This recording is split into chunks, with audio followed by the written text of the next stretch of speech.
हम उस देश में गरीबी मिटाने की कोशिश कर रहे हैं जहां आदमी गरीबी रेखा से नाम कट जाने पे पूरा का पूरा आसमान सर पे उठा लेता है। संता बोला, मेरा घर इतना बड़ा है कि लोकल ट्रेन आराम से चल सकती है। बंता बोला, बस। अरे मेरा घर तो इतना बड़ा है कि एक कोने से दूसरे कोने पर फोन से बात करो तो रोमिंग लगती है। टीचर बोली, भैंस पूंछ क्यों हिलाती है? पप्पू बोला, क्योंकि पूंछ में इतनी ताकत नहीं होती कि भैंस को हिला सके। अब पप्पू को क्लास का मॉनिटर बना दिया गया है। दोस्तों, आगे बढ़ने से पहले वीडियो को एक लाइक और चैनल को सब्सक्राइब जरूर कर लें। डॉक्टर ने ताऊ को न्यूरोलॉजिस्ट को रेफर करते हुए कहा, बाबा एक बार दिमाग वाले डॉक्टर को दिखा लो। ताऊ जाते हुए बोला, है मुझे तो लगा था कि आपके पास भी होगा। कर्मचारी बोला, साहब आप ऑफिस में शादीशुदा आदमियों को ही क्यों रखते हो? बॉस बोला, क्योंकि उन्हें बेइज्जती सहने की आदत होती है और तो और घर जाने की भी जल्दी नहीं होती है। क्या बात है सर, क्या बात है सर, क्या बात, ये बात है। सास ने जमाई को फोन किया और पूछा, बेटा भूकंप के क्या समाचार है? जमाई बाबू बोले, अभी तो खाना बना रही है, कहो तो बात करवाऊं क्या?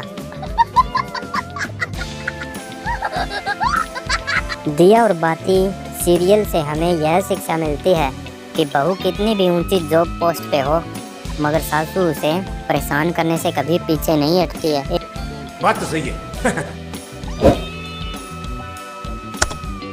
एक बुजुर्ग महिला ने अचानक ही मंदिर जाना छोड़कर स्विमिंग सीखना जाना शुरू कर दिया। किसी ने कारण पूछा तो उस महिला ने बताया कि अक्सर मेरे बहू और बेटे का झगड़ा होता रहता है और बहू हमेशा पूछती रहती है कि अगर तुम्हारी माँ और मैं दोनों पानी में डूब रहे हों तो तुम पहले किसे बचाओगे? मैं अपने बेटे को किसी धर्म संकट में नहीं डालना चाहती हूँ, इसलिए मैं स्विमिंग सीख ली है। कुछ दिनों बाद फिर से पति और पत्नी के बीच झगड़ा शुरू हुआ और पत्नी ने फिर वही बात पूछी, अगर तुम्हारी माँ और मैं पानी में डूब रहे होंगे तो तुम किसे पहले बचाओगे? पति ने जवाब दिया, मुझे पानी में उतरने की जरूरत ही नहीं पड़ेगी क्योंकि मेरी माँ ने अब स्विमिंग जो सीख ली है और वह तुम्हें बचा लेगी। पत्नी ने हार नहीं मानी और बोली, नहीं नहीं, तुम्हें पानी में कूद के हम दोनों में से किसी एक को तो बचाना ही पड़ेगा। पति ने जवाब दिया, फिर तो पक्का तुम ही डूबोगी क्योंकि मुझे तो तैरना नहीं आता और मेरी माँ हम दोनों में से 101% मुझे ही बचाएगी।